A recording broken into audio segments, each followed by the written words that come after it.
ഇപ്പൊ ഈ പൊതുവെ നമ്മുടെ ഒരു സമൂഹം വെച്ച് നോക്കുമ്പോൾ ആണുങ്ങൾക്ക് അല്ലെങ്കിൽ എല്ലാവർക്കും അല്ല, ഒരു പെർട്ടിക്കുലർ ആയിട്ട് തോട്ടുള്ള ആണുങ്ങൾക്ക് സ്ഥിരമുള്ള ഒരു ഇതാണ്, ഒരു വിമൻ എന്ന് പറഞ്ഞാൽ ഒബ്ജക്ടിഫൈ ചെയ്യണം, അല്ലെങ്കിൽ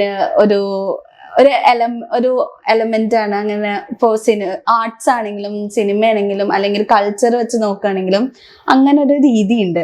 അപ്പൊ ആ രീതി കൊണ്ടാണ് ഇപ്പോഴും ഈ മലയാളത്തിൽ പറഞ്ഞത് ഒബ്ജക്ടിഫൈ അലങ്കരിക്കുക, അങ്ങനെ എന്തോ അല്ലേ, സ്ത്രീ അലങ്കരിച്ചു വെക്കാന്നുള്ളതല്ലേ? അതെ അതെ, സത്യമാണ്. അതാരാ അങ്ങനെ ആക്കി? പുരുഷന്മാരെ തന്നെ അങ്ങനെ ആക്കി. പിന്നെ എല്ലാത്തിനും മാർക്കറ്റിംഗ് സ്ത്രീകളാണ്.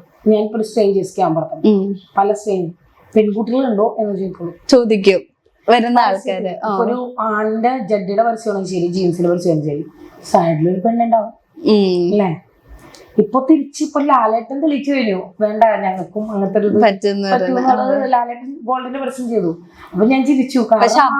ഒരു നെഗറ്റീവ് ആയിട്ടാണ് ആൾക്കാർ വന്നത്. കാരണം അതെന്തുകൊണ്ട് പെണ്ണുങ്ങൾ, കാരണം പെണ്ണിന്റെ ആഭരണം കാണിക്കുമ്പോൾ പെണ്ണെ പോലെ ചിന്തിക്കുക എന്നുള്ളതും കൂടി ഉണ്ട്. അതായത് ഒരു അച്ഛൻ മകൾക്ക് വേണ്ടി ഹോർമോൺസ് എടുക്കുമ്പോൾ ആ മകളുടെ ചിന്താഗതി കൂടി ചിന്തിക്കുക എന്നുള്ളത്. അതായത് ഒരു അത് ഒരു കലാകാരനാണ് അദ്ദേഹം അത് അത്രയും ഭംഗിയാക്കി ഒരു പെണ്ണിനെ പോലെ ചെയ്ത് കാണിച്ചപ്പോ ശരിക്കും പറഞ്ഞാൽ നമ്മുടെ ഒരു മലയാളി എന്നുള്ള നിലയിൽ അഭിമാനം കൊള്ളേ വേണ്ടേ? അല്ലാണ്ട് അതിനെ കയറി മറ്റേ പുരുഷോത്തമനായിട്ട് അദ്ദേഹം അത്രയും കഥാപാത്രങ്ങൾ ചെയ്ത് കഴിഞ്ഞു, പ്രൂവ് ചെയ്ത ഒരാളാണ്. ഇനി പിന്നെയും അത് തന്നെ കണ്ടിന്യൂ, ഒരു വെറൈറ്റി പിടിക്കട്ടെ. സാരെല്ലാം അഭിനയിക്കണേ, ഒരു പാട്ട് സിനിമ കുണിക്കാണികളൊക്കെ കണ്ടിട്ടുണ്ട്, മമ്മൂക്ക ചെയ്തിട്ടുണ്ട് ഇല്ലേ, ഒരു പടത്തിൽ ചെയ്തിട്ടുണ്ട്.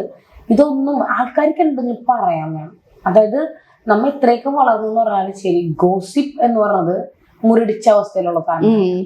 ഒരു പെണ്ണാണെങ്കിൽ ശരി, ഇപ്പൊ ആണെ പറയണില്ലേ, ആണെ പെണ്ണിനെ സപ്പോർട്ട് ചെയ്ത് കഴിഞ്ഞാൽ അവൻ ആണല്ല എന്ന് പറയുള്ളൂ.